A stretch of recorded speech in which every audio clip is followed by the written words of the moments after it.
Sveiki, tai ką, dėkui už gerą reklamą, kai sakant, dėkui, kad stebėjot, ką mes darom. Projektas juda toliau, kai matot, vis dėlto sudar vis Kramatorske, oras geras, aišku, ir dronai skraido, vakar dirbo tik artilerija, šiandien jau ir dronai. Aišku, ir mūsų mažiukas dronas yra paruoštas, tai daugiau apie projektą galėsiu papasakoti dabar.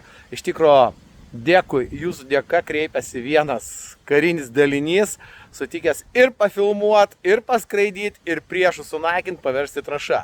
Tai va, kol kas labai trumpai norėčiau pristatyti mūsų tokį mažiuką droniuką, ko, kaip sakant, dar nėra fronte stipriai paplitusio tokio daikto. Tai yra, kuo jis ypatingas, tai pirmas dalykas, kad yra Prašom.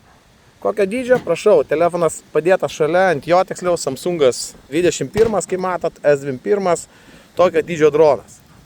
Visiškai mažas, lengvas, sunku pamatyti ore, o dar labiau išgirs. Tikrai tylus daiktas, dirba puikiai.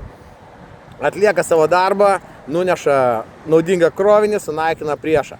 Ko daugiau reikia?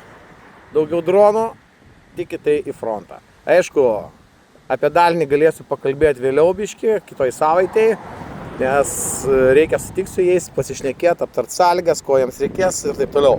Bet kameros ir dronas, bent jau pirmieji dronai bus iš mūsų. O toliau stebėkit, laukit naujienų.